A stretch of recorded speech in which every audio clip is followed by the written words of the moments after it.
ہمارے تیسرے اور آخری روز کا پہلا پروگرام تہذیب مغرب، مروبیت اور مفتوحیت پر ہے۔ ڈاکٹر محمد رشید ارشد صاحب ہمیں لاہور سے جوائن کریں گے۔ آپ اسسٹنٹ پروفیسر ہیں شعبہ فلسفہ جامعہ پنجاب میں۔ میں گزارش کروں گا ڈاکٹر محمد رشید ارشد صاحب سے کہ آپ اپنے موضوع پر اظہار خیال فرمائیں۔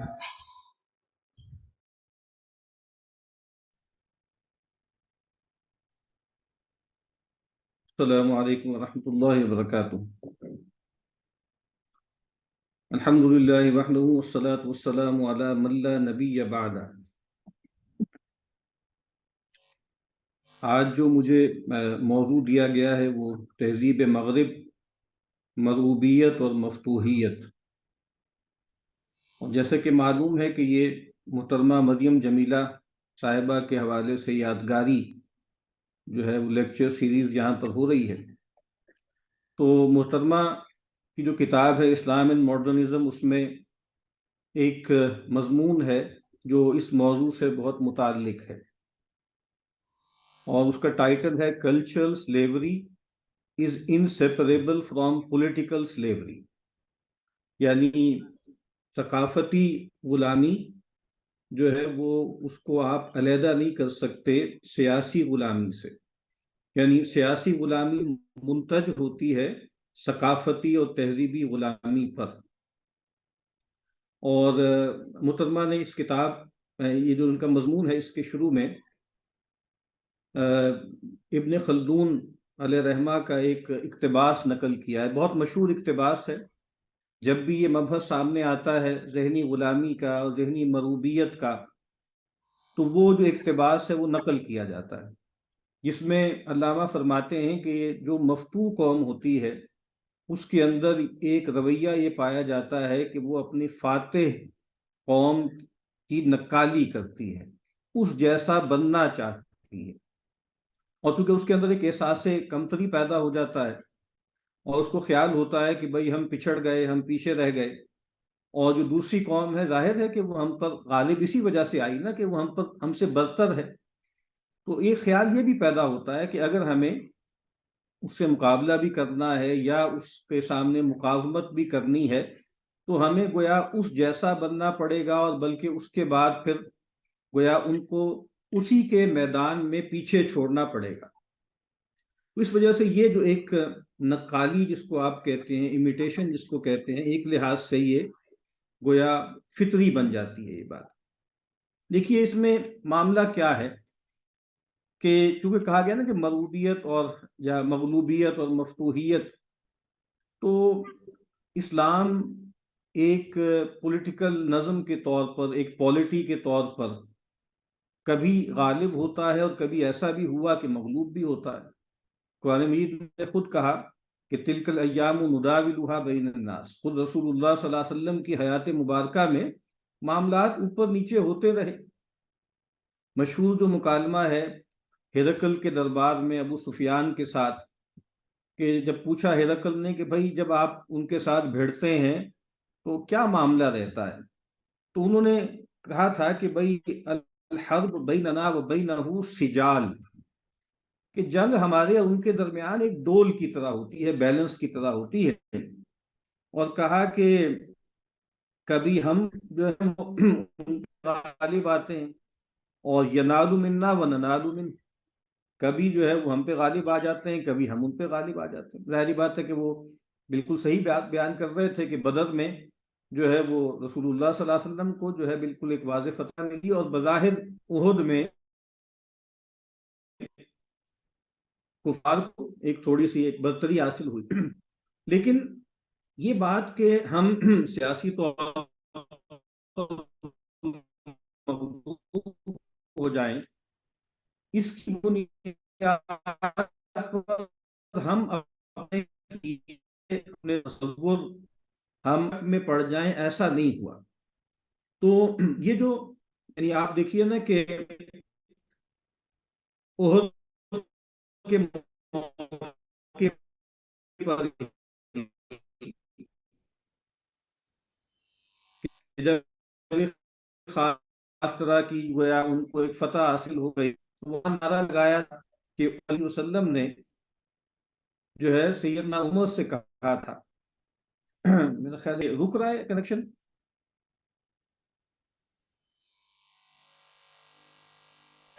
تھوڑی سی ڈسٹورشن ہے، آپ اپنی جانب سے بھی چیک کر لیجئے، ہم یہاں سے بھی دیکھ رہے ہیں.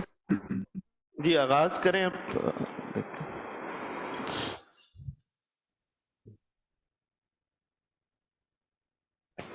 جی ڈاکٹر صاحب آغاز کیجیے. تو میں یہ کر رہا تھا کہ میں یہ کر رہا تھا کہ رسول اللہ صلی اللہ علیہ وسلم نے سیدنا عمر رضی اللہ تعالیٰ عنہ سے کہا کہ کم یا عمر فعجب ہو، عمر آپ کھڑے ہو جاؤ اور ان کو جواب دو. اور کیا کہو ان سے کہ اللہ اعلیٰ و اجل، کہ اللہ سب سے بلند ہے اور سب سے جلیل القدر ہے. اور پھر کہا کہ یہ بھی کہو کہ لا سواء، برابر نہیں ہے ہم اور تم. یعنی ہم اگر دنیاوی اعتبار سے کچھ مغلوب بھی ہو گئے، ہمارے 70 جو ہے وہ شہید ہو گئے، تو بنیادی فرق کیا ہے؟ پیغمبر نے فرمایا قتلانا فی الجنہ و قتلاکم فی النار، ہمارے مقتولین جنت میں ہیں اور تمہارے مقتولین جہنم میں ہیں. یہ بات بہت اہم ہے یہ، اور آج کے دن ہمارے ساتھ جو ہو رہا ہے امت کے ساتھ، اس میں بھی یہ بات لوگوں کو بتانا ضروری ہے کہ یہ بہت بنیادی فرق ہے. آپ کو لگ رہا ہے کہ بھئی ادھر نقصان جو ہے وہ گویا اس میں 8 گنا کا 10 گنا کا فرق ہے، لیکن یہ جوہری فرق کیوں آپ بھول رہے ہیں کہ یہ لوگ جو اللہ کی راہ میں کام آ رہے ہیں یہ اعلیٰ ترین مراتب حاصل کریں گے، اور وہ جو ملعونین جو ہے مارے جا رہے ہیں وہ جہنم رسید ہوں گے. تو یہ جو بات ہے نا کہ اسلام کا غلبہ رہتا ہے. شاہ عبد القادر صاحب رحمۃ اللہ علیہ نے سورۃ الفتح میں جہاں پہ وہ مشہور آیت آئی ہے وَالَّذِي أَرْسَلَ رَسُولَهُ بِالْهُدَى وَدِينِ الْحَقِّ لِيُظْهِرَهُ عَلَى الدِّينِ كُلِّهِ، وہاں بہت ہی خوبصورت جملہ لکھا ہے. فرماتے ہیں اس کے فوائد میں کہ اس دین کو اللہ نے ظاہر میں بھی غالب کر دیا ایک مدت تک یہ دین ظاہر میں غالب رہا، اور دلیل سے غالب ہے ہمیشہ، یعنی اسلام دلیل سے ہمیشہ غالب رہتا. تو یہ بات کہ، اور اسی طرح کے جملے ہمارے بہت سے اکابرین سے ملتے ہیں کہ دولت الباطل ساعۃ ودولت الحق الی قیام الساعہ، باطل کی جو حکومت ہوتی ہے اس کی فرما روائی وہ کچھ عرصے کے لیے ہوتی ہے، کچھ مدت کے لیے ہوتی ہے، اور جو حق کی فرما روائی ہے اس کا جو غلبہ ہے وہ قیامت تک کے لیے ہے. اور جو ہمارے ساتھ اس وقت مسئلہ ہو رہا ہے وہ مسئلہ اس لحاظ سے بہت زیادہ پیچیدہ اور گہرا ہو گیا ہے کہ اگر یہاں تک بات رہتی نا کہ ہم یہ مان لیتے کہ ٹھیک ہے یہ تو ایک واقعہ ہے، امر واقعہ ہے کہ ہم کالونائز ہوئے تھے اور بظاہر ہم ڈی کالونائز ہو گئے، لیکن ابھی ڈی کولونیلٹی کا عمل باقی ہے، اور ہمارے جسم اور ہماری زمینیں آزاد ہو گئیں، لیکن ہمارے قلوب و اذہان جو ہیں وہ بہت زیادہ غلام ہیں، بلکہ کہیں زیادہ غلام ہیں آج سے 100 سال پہلے کی نسبت، کہ جب ہم پولیٹیکلی جو ہے وہ غلام تھے اور آج ہم بظاہر پولیٹیکلی آزاد ہیں. تو لیکن مسئلہ کیا ہو رہا ہے کہ ہم یہ ماننے لگے ہیں کہ جو مغرب ہے وہ ہم سے صرف طاقت میں، قوت میں، عسکریت میں اور سیاسی طور پر بھی برتر نہیں ہے، بلکہ مسلمانوں کے ہاں ایک بڑے گروہ کے اندر یہ خیال بھی پیدا ہو گیا ہے کہ مغرب جو ہے وہ ہم سے اخلاقی طور پر برتر ہے. یہ بہت ہی خطرناک بات ہے کہ وہ لگتا ہے کہ بھائی وہ ہم سے ہر لحاظ سے بہتر ہے، صرف مادی اعتبار سے نہیں، ٹیکنالوجی کے اعتبار سے نہیں، بلکہ جناب ان کے تو اخلاق بہت اچھے ہیں. آپ ان کی وقت کی پابندی دیکھیے، آپ ان کا نظم و ضبط دیکھیے. اور ایک جو جہالت کا کلمہ شیخ محمد عبدو نے کہا تھا جب وہ فرانس سے ہو کر واپس آئے تھے مصر، وہ جہالت کا کلمہ آج ہمارے اچھے اچھے پڑھے لکھے اور بظاہر مذہبی ذہن رکھنے والے لوگوں کی زبان پر بھی ہوتا ہے. اور وہ کلمہ جہالت کیا ہے، میں سخت لفظ بول رہا ہوں لیکن اس سے ہلکا لفظ میرے پاس نہیں ہے. وہ کلمہ جہالت کیا ہے کہ میں پیرس گیا، یورپ گیا، اور وہاں پر میں نے جو ہے وہ اسلام دیکھا اور مسلمان نہیں دیکھے، اور جب میں واپس آتا ہوں مصر میں اور قاہرہ میں آتا ہوں تو یہاں پر جو ہے وہ میں مسلمانوں کو دیکھتا ہوں، اسلام کو نہیں دیکھتا. یہ والی جو بات ہے یہ اب ہماری قوم کی، ہماری سماج کے اچھے خاصے لوگوں کا یہ مائنڈ سیٹ بن چکا ہے کہ مغرب ہم سے اخلاقی طور پر بہتر ہے. اصل مغلوبیت کب ہوتی ہے؟ اصل مغلوبیت تب ہوتی ہے کہ جب انسان کے قلب میں حق مغلوب ہو جائے. بہت خوبصورت جملہ میں نے پڑھا تھا ایک جگہ، امام احمد بن حنبل رحمۃ اللہ علیہ جب وہ انکوزیشن ہو رہی تھی، جب وہ محنہ کا عمل ہو رہا تھا، جب وہ خلق قرآن کے مسئلے پہ ان کو شدید مار لگائی جا رہی تھی اور علماء کی اکثریت جھک گئی تھی نا، طاقت کے آگے مغلوب ہو گئی تھی، تو کسی اس موقع پر کسی نے ان سے کہا کہ ظہر الباطل علی الحق، یعنی افسوس سے کہا کہ امام ایسے لگتا ہے کہ باطل حق پر غالب آ گیا۔ کیا خوبصورت جواب دیا انہوں نے، فرمایا ان ظہور الباطل علی الحق ان تنتقل القلوب من الہدى الی الضلالہ، کہا کہ بھائی اصل میں باطل کا حق پر غالب آنے کا مطلب کیا ہوتا ہے کہ ہمارے دل ہدایت سے گمراہی کی طرف منتقل ہو جائیں، وقلوبنا بعد لازمۃ للحق، جبکہ ہمارے دل تو ابھی تک حق کے ساتھ چمٹے ہوئے۔ یہ بہت خوبصورت بات ہے کہ ٹھیک ہے مسلمان مارے جائیں، مسلمان مغلوب ہوں، مسلمان جو ہے وہ توپ کے آگے باندھ کے گولے سے اڑا دیے جائیں، لیکن ان کا ایمان متزلزل نہ ہو، ان کے اندر جو اپنے دین کے ساتھ جو اعتزاز ہے، عزت کا جو پہلو ہے وہ کم نہ ہو۔ لیکن رونا اس بات کا ہے کہ اب پانی یہاں پر بھی مر رہا ہے کہ لوگ یہ سمجھنے لگے ہیں کہ مغرب اور مغرب کی تہذیب وہ گویا برتر تہذیب ہے ہر لحاظ سے۔ اور جیسے کہ آپ مطلب تہذیب ایک نیا تصور ہے، اور تہذیب کا لفظ خاص طور پہ انگریزی کے معنوں میں سویلائزیشن کا لفظ جو ہے وہ ایک خاص حوالے سے آیا کہ وہ جو اجتماعیت تھی یورپ، بنیادی طور پہ اس اجتماعیت کا عنوان کیا تھا؟ کرسچنڈم۔ وہ ایک عامل ان کے ہاں پیدا ہوئے جس کے نتیجے میں انہوں نے آہستہ آہستہ آہستہ آہستہ مذہب کو جو ہے وہ حاشیے پہ دھکیل دیا۔ تو اس کے بعد معاملہ یہ ہوا کہ اب انہوں نے کہا کہ بھئی ہم اس اجتماعیت کو کیا نام دیں۔ اس کے بعد پھر آہستہ آہستہ سویلائزیشن کا لفظ آنا شروع ہوا، اور اس میں بھی چونکہ ان کے اندر ایک برتری کا تصور تھا اور پھر ایک سویلائزنگ مشن کا تصور بھی پیدا ہوا، تہذیب آموزی کا، کہ ہم جو ہے وہ دنیا کو تہذیب دینے والے ہیں۔ یعنی یہ تصور جو ہے وہ گریکس کے ہاں بھی تھا کہ سویلاس کے ہم جو ہیں وہ سویلائزڈ ہیں اور ہمارا جو غیر ہے وہ باربیرک ہے، جو دوسرے لوگ ہیں۔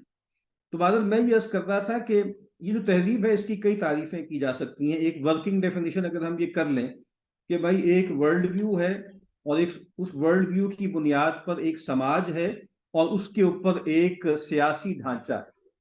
اور ورلڈ ویو کسے کہتے ہیں؟ ورلڈ ویو بنیادی طور پہ تین بڑے سوالات کے جوابات کو کہتے ہیں کہ حقیقت کیا ہے، حق کیا ہے، یا خدا کیا ہے، یہ ایک سوال ہے، کائنات کیا ہے، اور پھر انسان کیا ہے۔ اس کی بنیاد پر ایک سماج بنتا ہے، اور پھر اس کے حوالے سے ایک جو ہے وہ طاقت کا ایک ریاستی یا مملکتی ڈھانچہ بنتا ہے۔ آپ دیکھیے ہمارے ہاں جو مغربی تہذیب کے حوالے سے پچھلی صدی میں دو اہم کتابیں چھپیں۔ ایک مولانا سید ابو العلا صاحب مودودی رحمۃ اللہ علیہ کی کتاب ہے اسلامی تہذیب اور اس کے اصول و مبادی، اور ایک بہت اہم کتاب قاری طیب قاسمی صاحب رحمۃ اللہ علیہ کی کتاب ہے، وہ بھی اسلامی تہذیب کے حوالے سے ہے، اس کا دوسرا نام جو ہے التشبہ فی الاسلام بھی ہے۔ تو اب آپ دیکھیں کہ یہ دونوں پہلوؤں کو ہمارے ان اکابرین نے لیا۔ مولانا مودودی علیہ رحمہ کی پوری کتاب اگر آپ دیکھ لیں تو وہ عقائد پر مبنی ہے، یعنی وہ ایمانیات کی کتاب ہے، یعنی وہ بتانا چاہ رہے ہیں کہ ہماری جو تہذیب ہے اس کی مابعد الطبیعاتی اساس کیا ہے، اور ظاہر ہے کہ وہ ہر لحاظ سے جدید مغربی تہذیب سے بالکل متصادم حالت میں ہے، اور جو جدید مغربی تہذیب ہے اس پر باطل کے علاوہ کسی اور لفظ کا اطلاق نہیں ہو سکتا۔ اور جو حضرت قاری طیب صاحب کی کتاب ہے وہ بنیادی طور پر کیا ہے، وہ اس کے مظاہر پر ہے، یعنی وہ جو ہے تہذیبی اوضاع کیا پیدا ہوئے، تو وہ بھی بہت اہم ہے۔ تشبہ فی الاسلام کہ انگریز کے آنے کے بعد خاص طور پر ہمارے ہاں لوگ کس طریقے سے ایک غیر قوم کے رنگ میں رنگے گئے۔ تو یہ دونوں پہلو جو ہیں وہ بہت ہی اہم ہیں اور ان پر ہمیں غور کرنا چاہیے۔ اور جیسے اکبر آبادی نے کہا تھا نا کہ واسطہ کم ہو گیا اسلام کے قانون سے، دب گئی آ کر مسلمانی میری پتلون سے۔ اب پتلون کا ذکر بھی اکبر آبادی کے ہاں ملتا ہے، اور اگر آپ اس لحاظ سے دیکھیں تو علامہ اقبال اور اکبر آبادی میں بھی یہ نسبت ہے۔ علامہ اقبال نے ذرا نسبتاً گہری سطح پر جا کر مغربی تہذیب کی کرٹیک کی ہے، اور مابعد الطبیعاتی، اونٹولوجیکل، ایپسٹیمولوجیکل، ایکزیولوجیکل لیول پر جا کر۔ جبکہ اکبر آبادی کی جو تنقید ہے وہ بہت زیادہ جیسے واقعاتی ہے، مظاہر پر ہے کہ بھائی ریل نے کیا فرق ڈالا، اور جناب جو ہے پائپ جو ہے پانی اس کا کیا اثر ہوا، اور بجلی کے لیمپ کا کیا اثر ہوا، ٹھیک ہے، اور جو ہے انگریزی زبان کا کیا اثر ہوا، اور کونسل کا کیا اثر ہوا، وغیرہ وغیرہ وغیرہ۔ تو یہ دونوں پہلو بہت اہم ہیں کہ ایک پہلو سے جو ہے مغلوبیت پیدا ہوتی ہے آپ کی مابعد الطبیعاتی حوالے سے، اور ایک جو پیدا ہوتی ہے اوضاع کے اعتبار سے۔ اس کو بھی دیکھیے کہ جب انگریز یہاں پر آیا ہے، اور اس کے ساتھ آپ کو معلوم ہے کہ دو اس کے فیزز ہیں ہر جگہ پہ، آپ کو معلوم ہے اکبر ہی نے کہا تھا نا کہ توپ کھسکی پروفیسر پہنچے، اب بسولہ ہٹا تو رندہ ہے۔ تو پہلے توپ آئی سیاسی، اس کے بعد پھر پروفیسر آ گئے، اور جیسے کہ ایڈورڈ سعید وغیرہ کے بعد اب یہ بات بالکل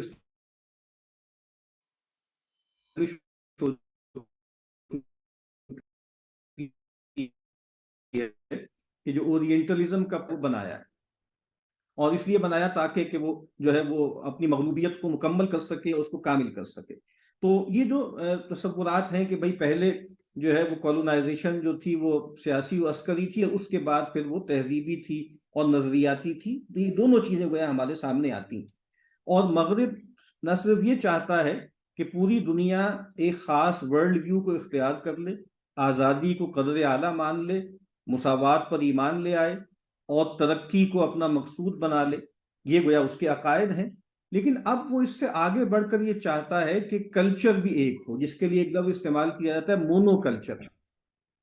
تو مونو کلچر، اس کے بارے میں ہمارے دور کے ایک بڑے عارف ہیں شیخ عبد الحکیم مراد، انہوں نے بڑی اچھی گفتگو کی ہوئی ہے کہ جو ایک جگہ انہوں نے لفظ استعمال کیا انکل سیم، یعنی انکل سیم ہے نا امریکہ کا ایک سمبل بنایا، تو کہا کہ انکل سیم ہے، یہ چاہتے ہیں کہ پوری دنیا بالکل آپ کہیں کہ ثقافتی اوضاع کی سطح پر بھی ایک ہی رنگ میں رنگی جائے، اور ایک مونو کلچر آ جائے، یعنی کلچر کی سطح پر، اوضاع کی سطح پر بھی ایک ہی رنگ میں رنگے جائیں۔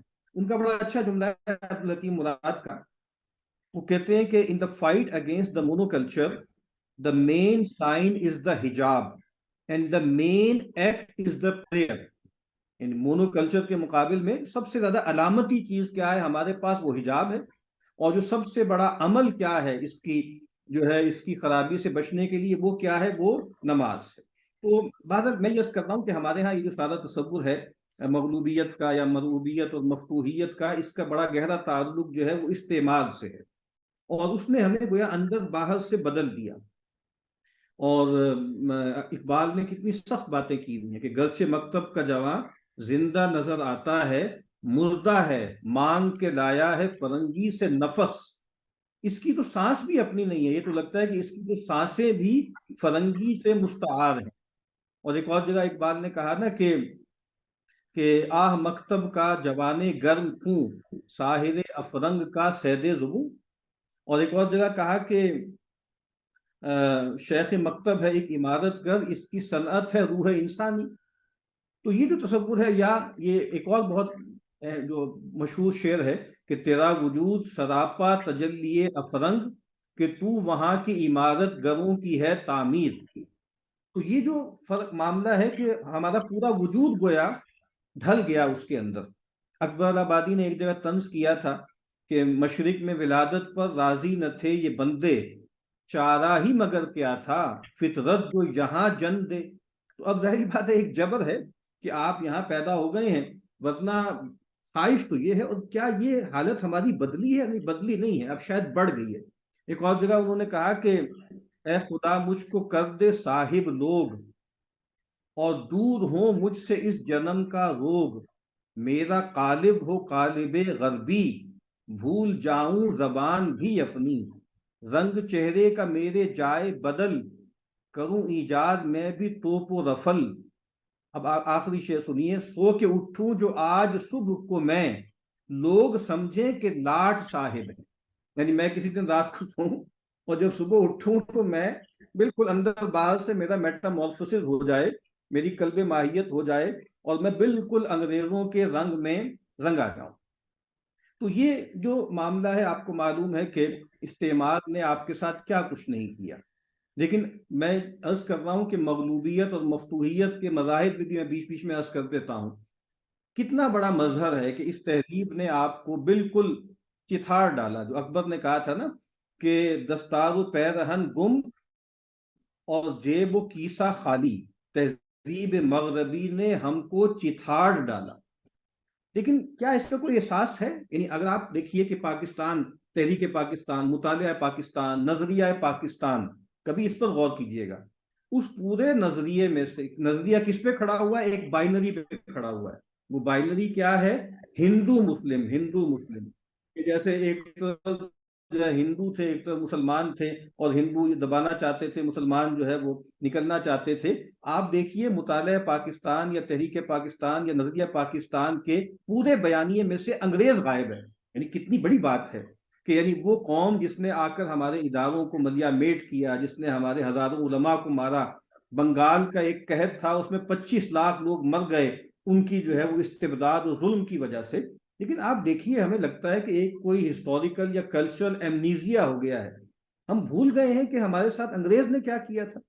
اور آپ سر سوچئے تو صحیح نا کہ مغلوبیت اور مفتوحیت کہاں تک ہوگی کہ آپ کی جو سٹیٹ ہے، جس کو ڈیپ سٹیٹ کہتے ہیں، وہ اصل میں سٹیٹ ہوتی ہے، اور وہ بنیادی طور پر 3 بیوروکریسیز پر مشتمل ہوتی ہے.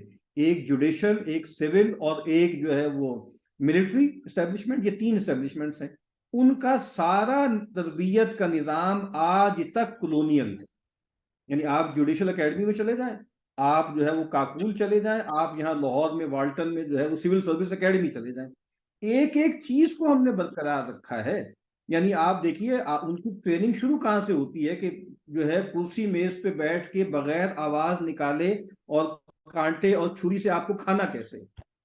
تو یہ وہ لوگ ہیں جو اس ملک پر ہمیشہ سے مسلط ہیں. اور یہ کون لوگ ہیں؟ یہ وہی لوگ ہیں.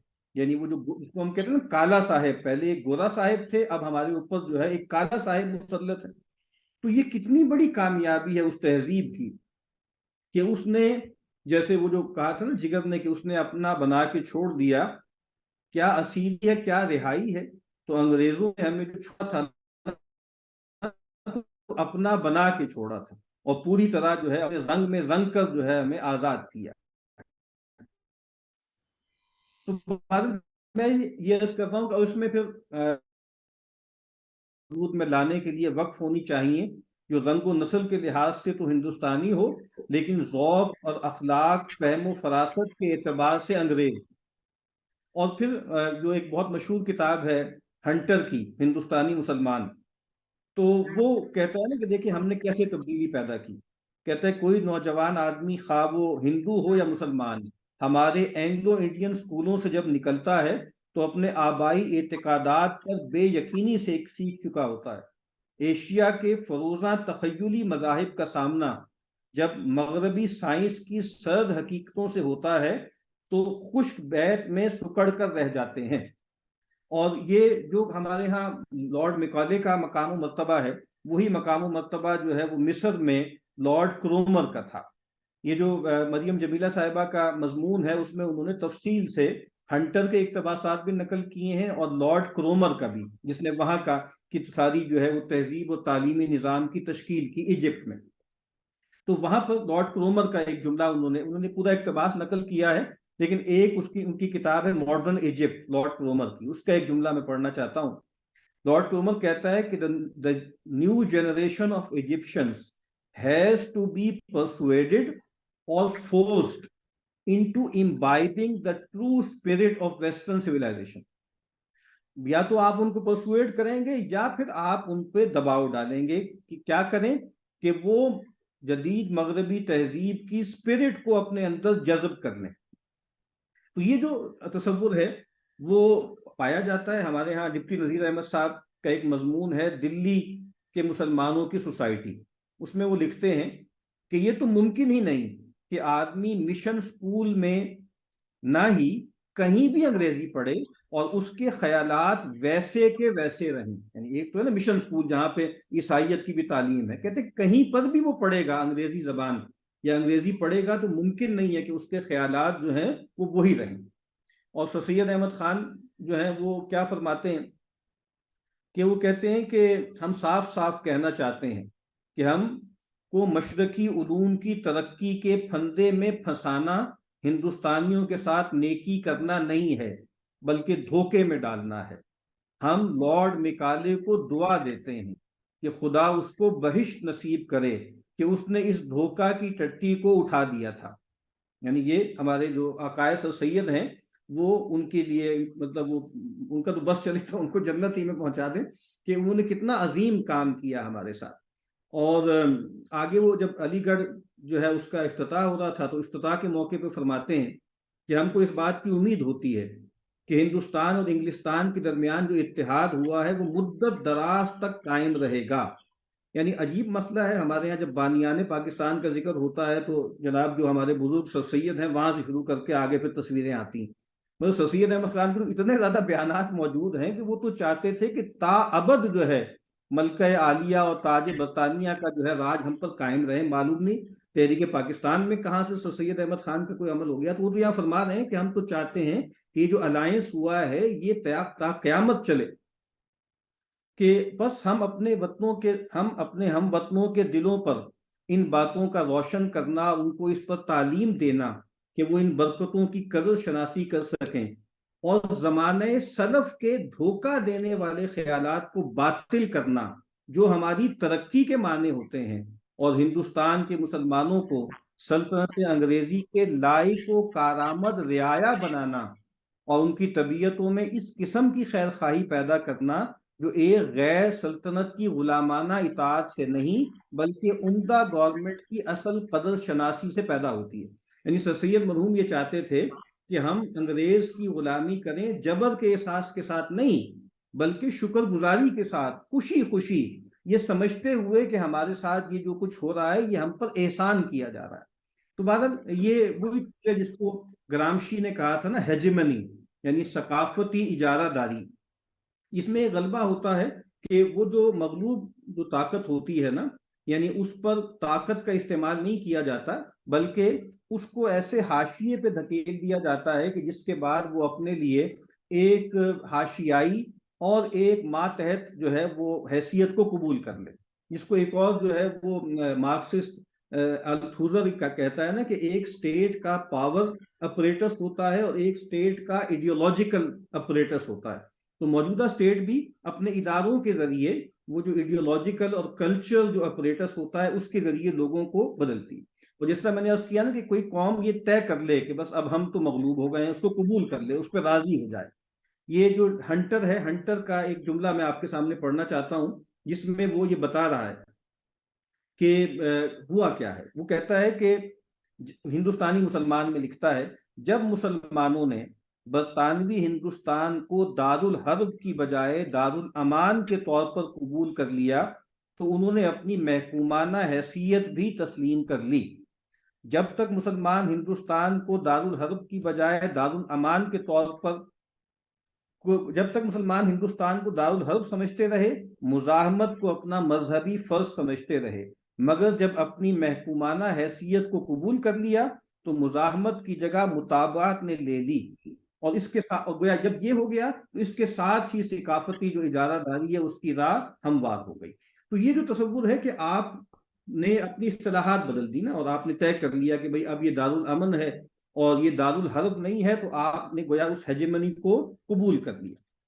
اب یہ جو جس سے میں نے عرض کیا ہے کہ یہ جو مغلوبیت ہوئی اور ہم مغلوب ہو گئے، تو آپ دیکھیے کہ جب تجزیہ کیا گیا کہ ہم مغلوب کیوں ہوئے، تو تجزیے میں بات کیا تھی کہ بھئی ہم علم میں پیچھے رہ گئے اور ہم اخلاق میں پچھڑ گئے، یہ تجزیہ تھا۔ اور اگر کبھی آپ غور کریں تو مولانا جو ہے وہ قاسم نانوتوی صاحب کا اور سر سید کا تجزیہ یہی تھا کہ بھئی ہمارے ہاں ہمارے علم میں بھی مسئلہ ہو گیا، ہمارے اخلاق میں بھی فرق کیا ہے۔ لیکن فرق کیا ہے دونوں چیزوں میں؟ فرق یہ ہے کہ یعنی قاسم نانوتوی صاحب نے یا رشید احمد گنگوہی نے یہ کہا کہ ہمیں علم بھی کون سا چاہیے؟ علم وہ جو ہمارے اسلاف کا ہے، یعنی ہمیں قرآن و سنت کی طرف واپس جانا ہے، اور ہمیں اخلاق بھی وہ چاہیے جو ہمارے پیغمبرانہ روایت سے آیا ہے۔ سر سید نے بھی یہ جواب دیا کہ ہمارے ہاں مسئلہ علم میں پیدا ہوا، ہمارے ہاں اخلاق میں پیدا ہوا۔ تو اب انہوں نے کہا کہ علم بھی کس کا ہے؟ وہ بھی انگریز کا ہے، اور اخلاق بھی کس کے ہیں؟ وہ بھی انگریز کے ہیں۔ یعنی وہ ان کا سفر نامہ لندن چھپا ہوا ہے، وہ گئے وہاں پہ آکسفورڈ وغیرہ کو دیکھا اور جہاں پر آ کر جو ادارہ قائم کیا تو اس کا بالکل آپ سمجھ لیں کہ بلڈنگز بھی اس کے ماڈل پر بنائیں، اور پھر انہوں نے ایک رسالہ نکالا جس کا نام کیا تھا تہذیب الاخلاق۔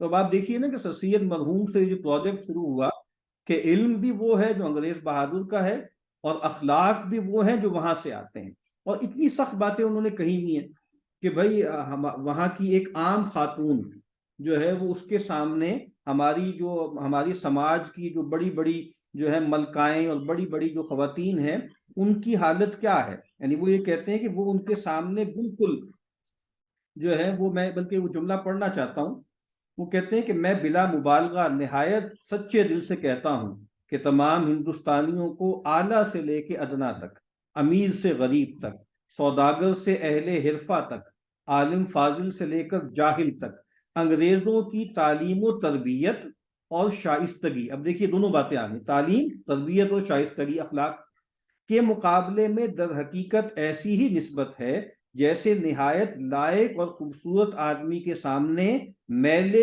کچیلے وحشی جانور کو۔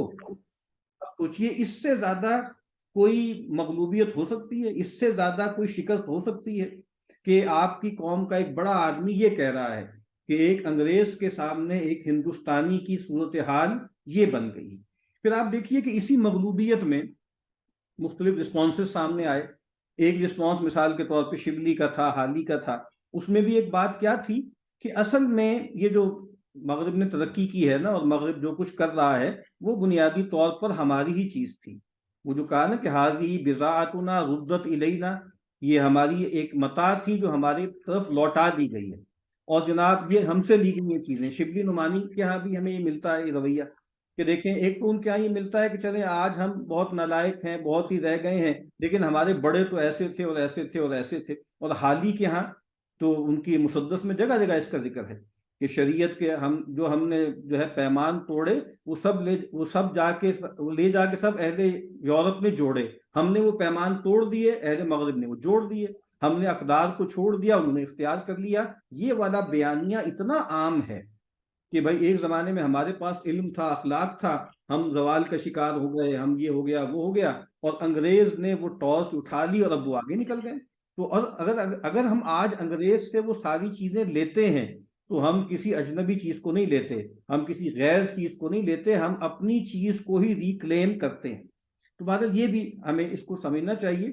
باقی جس طرح آپ کو معلوم ہے کہ جدید دور میں پاور، اس کی ڈائنامکس بدل گئی ہیں۔ ایک پاور وہ ہے جس کو کہا جاتا ہے ہارڈ پاور، جو کہ ہم دیکھ رہے ہیں اس وقت غزہ میں جو کچھ ہو رہا ہے۔ ایک اور چیز ہے اس کو کہا جاتا ہے سافٹ پاور، وہ جس کو کلچر انڈسٹری کہا جاتا ہے، ٹھیک ہے، حقائمت وغیرہ نے کہا دا کلچر انڈسٹری، میڈیا کے ذریعے اور اداروں کے ذریعے، این جی اوز کے ذریعے، عالمی استعماری اداروں کے ذریعے جو ہے وہ زیر نگی کرنا۔ اس کے بعد ایک نیا تصور دیا ہے، ایک جو کورین ہے لیکن بنیادی طور پہ جرمن تھنکر ہے، بینگ چول ہان، اس نے ایک لفظ استعمال کرتا ہے آج کل کہ اسمارٹ پاور، جو جدید دور ہے اسمارٹ پاور کا ہے، اور وہ کہتا ہے کہ وہ ڈائلیکٹک ختم ہو گیا ہے گیلین، کہ ایک طرف ماسٹر اور سلیو ہے۔ پہلے ایکسپلائٹیشن جو ہوتی تھی وہ ایلو ایکسپلائٹیشن ہوتی تھی، غیر کی طرف سے ہوتی تھی۔ اب جو ایکسپلائٹیشن ہے وہ آٹو ایکسپلائٹیشن۔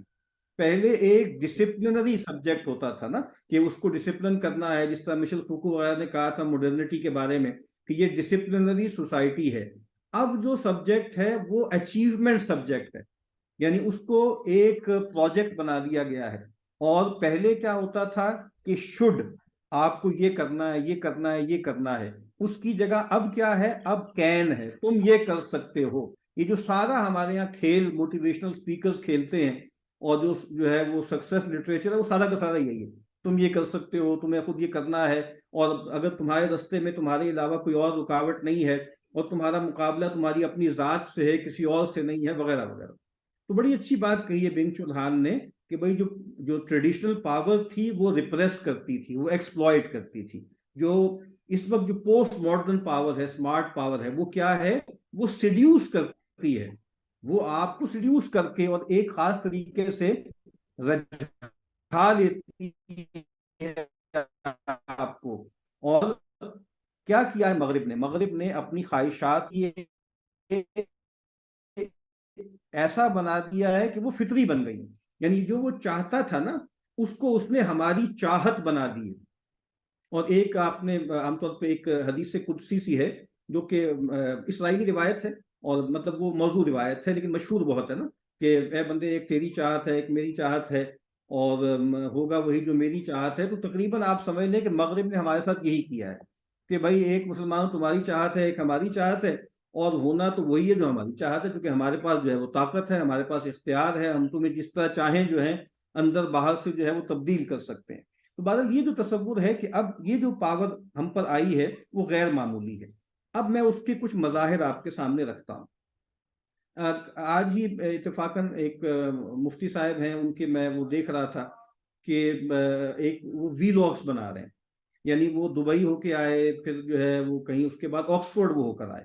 تو وہ جو ہے آکسفورڈ یونیورسٹی وی لاگ ہے ان کا، وہ دیکھنے سے تعلق رکھتا ہے. یعنی وہ جس کو کہتے ہیں نا مشرق کے مسکین، جس کو اقبال نے کہا تھا کہ ہم مشرق کے مسکینوں کا دل مغرب میں جا اٹکا ہے، وہاں کنٹر سب بلوری ہیں یا ایک پرانا مٹکا ہے.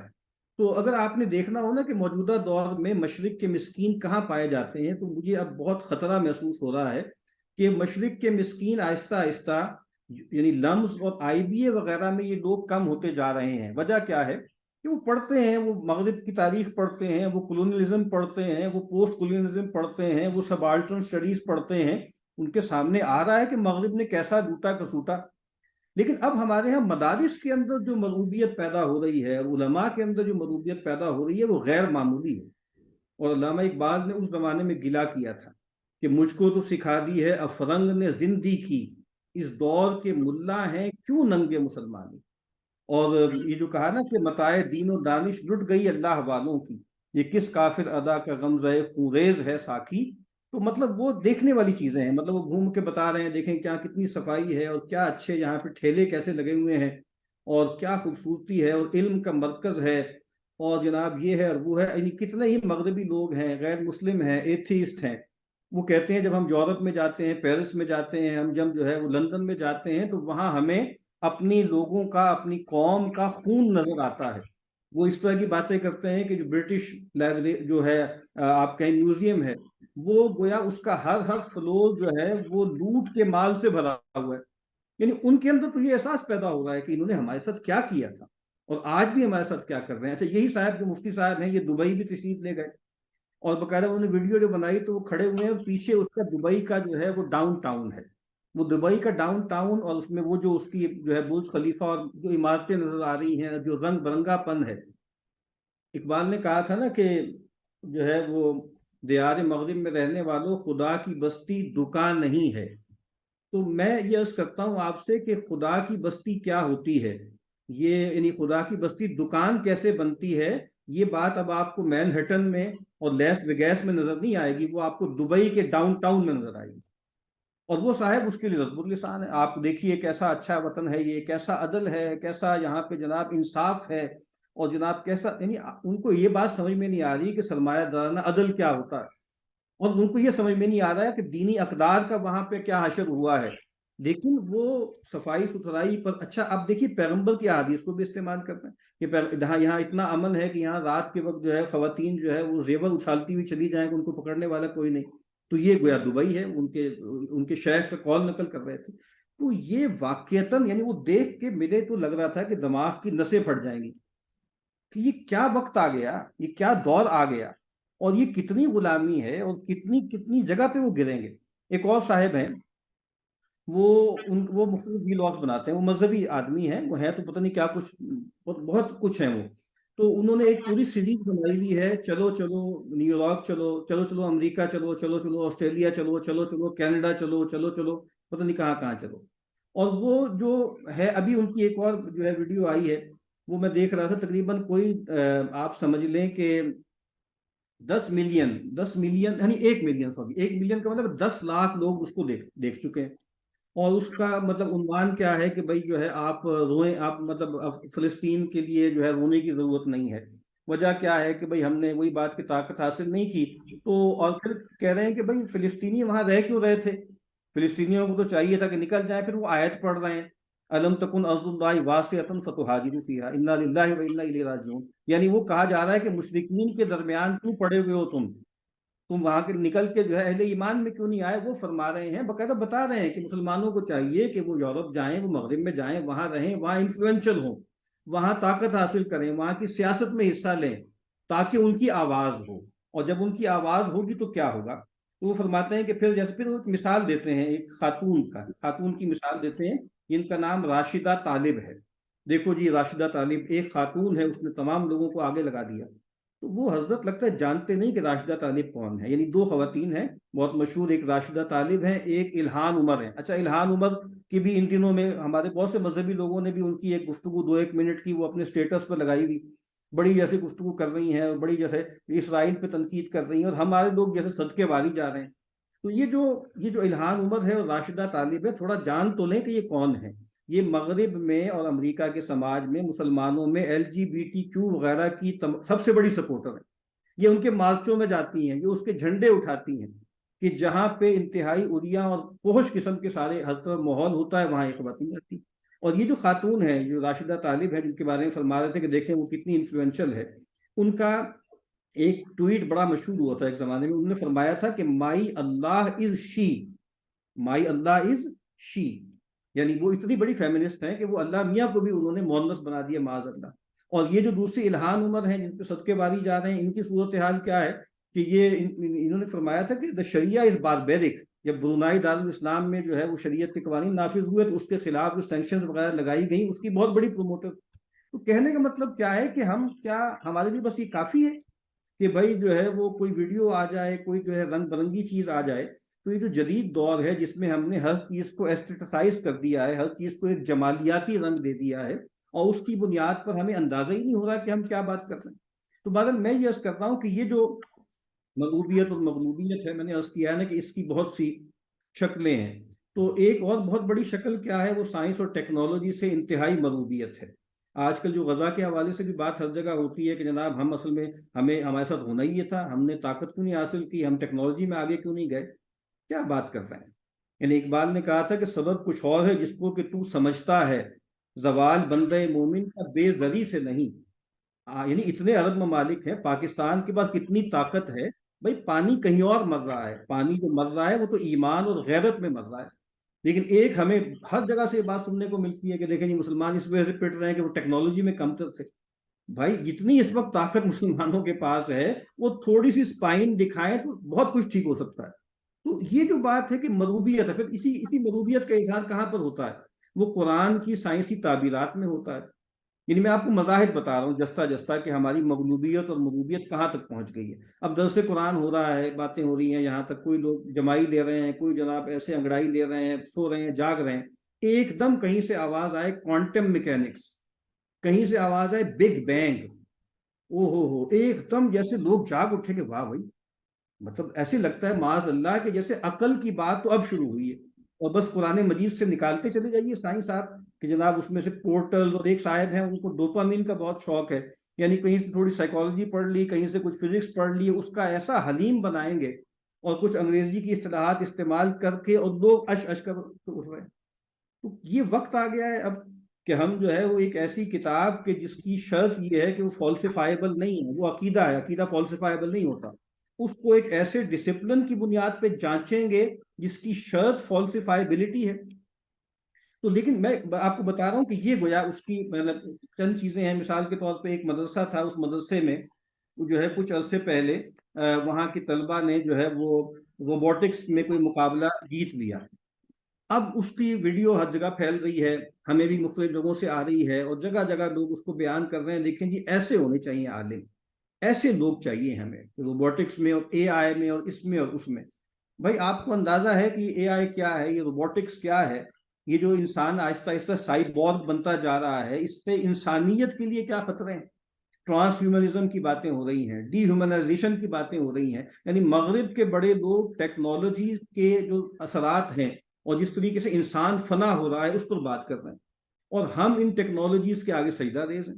یعنی پچھلے سال کی جو فلسفی ورلڈ فلسفی ڈے کا 2022 کا جو تھا نا، اس کا جو تھیم کیا تھا؟ دا فورتھ کمنگ ہیومن، تو نیا انسان کون سا پیدا ہو رہا ہے۔ تو میں کہنے کا مطلب یہ ہے کہ یہ چیزیں ایسی ہیں کہ جو ہمیں بتا رہی ہیں۔ اسی طریقے سے مثال کے طور پہ جیسے میں نے عرض کیا ہے نا کہ بھئی یہ سمجھنا کہ وہ طاقت میں ہم سے آگے ہیں یہاں تک تو بات ٹھیک ہے، لیکن یہ بات کہ وہ اخلاق میں بھی ہم سے آگے ہیں، اب بات یہاں تک پہنچ گئی۔ ابھی ایک صاحب نے کہیں لکھا تھا کہ وہ لوگ کہ جو اس طرح کی ویڈیوز بہت شیئر کرتے ہیں نا کہ جناب بطخیں جو ہیں وہ سڑک پار کر رہی ہیں اور وہاں تمام ٹریفک کھڑی بھی ہے اور لوگ ادب سے کھڑے ہیں اور بطخوں کا احترام ہو رہا ہے، تو دیکھیں کیا لوگ ہیں جناب، صرف انسان تو دور کی بات حیوانوں کے لیے بھی کر رہے ہیں، اور وہاں بچوں کے چیتھڑے اڑائے جا رہے ہیں صبح شام، تو اس پہ نظر نہیں آ رہا کہ یہ انسان ہے جن کے بارے میں آپ کا خیال ہے؟ یعنی آپ دیکھیے ابھی وہ صاحب اترتے ہوئے جہاز میں سے اتر کے آ رہے ہیں، رشی سوناک جو یو کے کا جو ہے وزیر اعظم ہے، جس میں وہ سامان آ رہا ہے جو ہے اسرائیل میں اتر کے آ رہا ہے، ساتھ ہی وہ صاحب بھی تشریف لا رہے ہیں۔ تو یہ جو ائمۃ الکفر ہیں ہم ان کو سمجھ نہیں رہے، لیکن ہم وہی ووکیبلری بولنا شروع کر دیتے ہیں، وہی بات جیسے میں نے عرض کیا ہے اسی ڈسکورس کو اختیار کر لیتے ہیں، ہیومن رائٹس کی ہم بھی دہائیاں دیتے ہیں۔ اور پھر اور بدقسمتی کیا ہے کہ مغرب کے تصورات کو اپنی تاریخ میں تلاش کرتے ہیں، یعنی ہمارے یہاں بھی بہت آزادی تھی، ہمارے یہاں بھی بہت مساوات تھی۔ یعنی میں ایک ایسی مثال دے دیتا ہوں، سیدنا عمر رضی اللہ تعالیٰ عنہ کا ایک واقعہ ہے کہ جہاں انہوں نے اپنے جو ہے وہ اس نے کہا تھا نا عمرو بن عاص سے کہ بھئی تم نے کیسے وہ لوگوں کو اپنا غلام بنا لیا ہے، جبکہ ان کی ماں سوشل کانٹریکٹ کا پہلا جملہ اٹھاتے ہیں کہ man is free and everywhere he is in chains. تو دیکھیں جناب اس کو تو یہاں پہ اب جا کے پہنچا اسلام شروع ہوئی سے آزادی کا چیمپئن پیدا ہوا تھا، ہر طرف جو ہے وہ چینج میں ہے، تو اس کی مراد کیا ہے؟ اس کی مراد یہ ہے کہ یہ جو لباس ہے، اس کی مراد یہ ہے کہ جو محارم میں جو ہے وہ آپ امتیاز کرتے ہیں جنسی تعلق میں، یہ بیڑیاں ہیں۔ اصل میں تو ایک جو ہے نوبل سیوج تھا انسان، ایک حیوان ہے، اس کو آپ نے کہا کہ بھی کپڑے بھی پہنو، اس کو آپ نے کہا کہ بھی جنسی جو ہے وہ معاملات کو دیکھنے کے لیے تم محارم کی اور غیر محارم کی تمیز کرو۔ تو میں بتا کیا رہا ہوں کہ ہم یعنی سیدنا عمر رضی اللہ تعالیٰ عنہ کو جو ہے وہ کسی نے ٹوک دیا کہ کرتا آپ کا لمبا ہے، اس کو کس کھاتے میں ڈال رہے ہیں؟ اس کو ڈال رہے ہیں کہ جناب دیکھیں فریڈم آف ایکسپریشن ہے، وہ فریڈم آف ایکسپریشن ہے کہ وہ نہی عن المنکر ہے۔ تو اب آپ دیکھیے کہ ہم اپنی روایت کو مغرب کے سانچوں میں ڈھال ڈھال کے دکھا رہے ہیں اور بتا رہے ہیں کہ دیکھیں جی ہمارے ہاں بھی یہ چیزیں پائی جاتی ہیں۔ تو بہرحال یہ ایک غلامی کی انتہا ہے۔ بس آخر میں چند باتیں کہ کرنا کیا چاہیے، ایک بات تو یہ ہے کہ جیسے اعتزاز بالدین، اپنے دین اپنے عقیدے کے بارے میں عزت کا احساس پیدا کریں، اور اللہ تعالیٰ آپ عقیدہ تحاویہ پڑھ لیں نا، امام طحاوی فرماتے ہیں اللہ تعالیٰ کبھی بھی اپنے ماننے والوں کو اور نہ ماننے والوں کو برابر نہیں کرتا، نہ دنیا میں نہ آخرت میں۔ جو اللہ کے عارف ہیں، جو اللہ کی توحید پر قائم ہیں، ان کا معاملہ دنیا اور آخرت میں بھی اونچا ہوگا۔ تو یہ بات قرآن مجید کی آیات ہی پڑھ لیں، لا یغرنک تقلب الذین کفروا فی البلاد متاع قلیل ثم مأواہم جہنم۔ کبھی آپ اسی پر غور کر لیں کہ اب ہمارے ہاں یہ ڈسکورس ہی نہیں ہے کہ یہ بلاد کفار ہیں، کافروں کا ملک، یہ کوئی ووکیبلری نہیں، یعنی یہ فرسٹ ورلڈ ہے، سیکنڈ ورلڈ ہے، یہ ڈیولپ ورلڈ ہے، یہ یورپ ہے، یہ امریکہ ہے۔ اور اب یہ سوال ہی ختم ہو گیا ہے کہ امریکہ اور یورپ اور غیر مسلم اکثریت کے ممالک میں جا کے رہنے کی شرعی حیثیت کیا ہے، یعنی وہ گیون ہے کہ اس میں کوئی مسئلہ ہی نہیں۔ تو حالانکہ یہ آسان معاملہ نہیں تھا، لیکن اب آپ دیکھیے کہ اس سب کو جسٹیفائی کر دیا گیا ہے اور اس کے لیے جو ہے وہ تعویلات نکال دی گئی ہیں۔ پھر باقی یہ ہے کہ اپنی زبان پر توجہ دیں اور اپنے بچوں کو اردو زبان سکھائیں، اور مطلب ہم نے عربی چھوڑی بہت نقصان کیا، پھر فارسی چھوڑی نقصان کیا، اب ہم نے اردو کو چھوڑ دیا ہے۔ تو اگر ہم اردو کے بارے میں حساس نہیں ہوں گے تو ہماری اگلی نسلیں مسلمان نہیں رہ سکتی۔ یعنی اردو کی کا فروغ جو ہے وہ ایک دینی ذمہ داری ہے، ہم اس مغلوبیت اور مغلوبیت سے نہیں نکل سکتے جب تک کہ اردو کے بارے میں ہم اپنے رویے کو ٹھیک نہیں کریں گے۔ اور پھر یہ ہے کہ کوشش کریں کہ اپنی جو ہماری روایت ہے اس سے جڑیں۔ وہ پیر و مرید میں اقبال نے جب سوال کیا تو مولانا نے جواب دیا نا کہ دست ہر نااہل بیمارت کنت سوئے مادر آ کے تیمارت کنت۔ ہر نااہل کے ہاتھ میں ہاتھ دے کر تم نے اپنے آپ کو بیمار کر دیا، ماں کی طرف آؤ، اپنے مدر ڈسکورس کی طرف آؤ، وہ تمہاری تیمارداری کرے گی۔ اور پھر دوسری بات یہ کہ کوشش کریں کہ کوئی ایک مسلم سماج اور کوئی مسلم مملکت ایک رول ماڈل بنا کر دکھائیں، اس کے بغیر یہ مروبیت ختم نہیں ہوگی۔ ایک اقبال نے ایک اور سوال کیا تھا پیر و مرید میں، تو مولانا نے اس کا جو جواب دیا تھا وہ یہی تھا کہ قلب پہلو می زنت بازر بشب انتظار روز می دارت ذہب، کہ وہ جو جعلی سکہ ہوتا ہے نا، رات کے وقت وہ سونے کی ہمسری کر لیتا ہے، لیکن جیسے ہی صبح طلوع ہوتی ہے وہ چلا جاتا ہے۔ تو اگر ہم واقعتاً ایک اسلامی سماج کا اور ایک اسلامی مملکت کا نقشہ پیش کر دیں گے تو ہمارے بہت سے مسائل حل ہو جائیں گے۔ آخر میں بس میں سلیم احمد صاحب کی نظم کا ایک حصہ پڑھ کے آج گفتگو ختم کرتا ہوں۔ سلیم احمد کہتے ہیں کہ مشرق ہار گیا۔ کپلنگ نے کہا تھا مشرق مشرق ہے اور مغرب مغرب ہے، اور دونوں کا ملنا ناممکن ہے، لیکن مغرب مشرق کے گھر آنگن میں آ پہنچا ہے۔ میرے بچوں کے کپڑے لندن سے آتے ہیں، میرا نوکر BBC سے خبریں سنتا ہے، میں بے دل اور حافظ کی بجائے شیکسپیئر اور رلکے کی باتیں کرتا ہوں۔ اخباروں میں مغرب کے چکلوں کی خبریں اور تصویریں چھپتی ہیں، مجھ کو چگی داڑھی والے اکبر کی کھسیانی ہنسی پر رحم آتا ہے۔ اقبال کی باتیں گستاخی ہوتی ہے، مجذوب کی بڑھ ہیں۔ وارث شاہ اور بلے شاہ اور بابا فرید، چلیے جانے دیجئے، ان باتوں میں کیا رکھا ہے۔ مشرق ہار گیا ہے۔ یہ بکسر اور پلاسی کی ہار نہیں ہے، ٹیپو اور جھانسی کی رانی کی ہار نہیں ہے، سن 57 کی جنگ آزادی کی ہار نہیں ہے۔ ایسی ہار تو جیتی بھی جا سکتی ہے، شاید ہم نے جیت بھی لی ہے، لیکن مشرق اپنی روح کے اندر ہار گیا ہے۔ قبلہ خان تم ہار گئے ہو، اور تمہارے ٹکڑوں پہ پلنے والا لالچی مارکو پولو جیت گیا ہے۔ اکبر اعظم، تم کو مغرب کی جس ایارہ نے تحفے بھیجے تھے اور بڑا بھائی لکھا تھا، اس کے کتے بھی اب ان لوگوں سے افضل ہیں جو تمہیں مہابلی اور ذل اللہ کہا کرتے تھے۔ مشرق کیا تھا؟ جسم سے اوپر اٹھنے کی ایک خواہش تھی، شہوت اور جبلت کی تاریکی میں ایک دیا جلانے کی کوشش تھی، لیکن مغرب ہر سورج کو نگل گیا ہے۔ میں ہار گیا ہوں۔ اور کہا کہ میں سوچ رہا ہوں سورج مشرق سے نکلا تھا، مشرق سے جانے کتنے سورج نکلے تھے، لیکن مغرب ہر سورج کو نکل گیا ہے۔ میں ہار گیا ہوں۔ میں نے اپنے گھر کی دیواروں پہ لکھا ہے میں ہار گیا ہوں۔ میں نے اپنے آئینے پہ کالک مل دی ہے اور تصویروں پر تھوکا ہے۔ ہارنے والے چہرے ایسے ہوتے ہیں۔ میری روح کے اندر ایک ایسا گہرا زخم لگا ہے جس کے بھرنے کے لیے صدیاں بھی ناکافی ہیں۔ میں اپنے بچے اور کتے دونوں کو ٹیپو کہتا ہوں۔ مجھ سے میرا سب کچھ لے لو اور مجھے ایک نفرت دے دو، مجھ سے میرا سب کچھ لے لو اور مجھے ایک غصہ دے دو۔ وآخر دعوانا ان الحمد للہ رب العالمین۔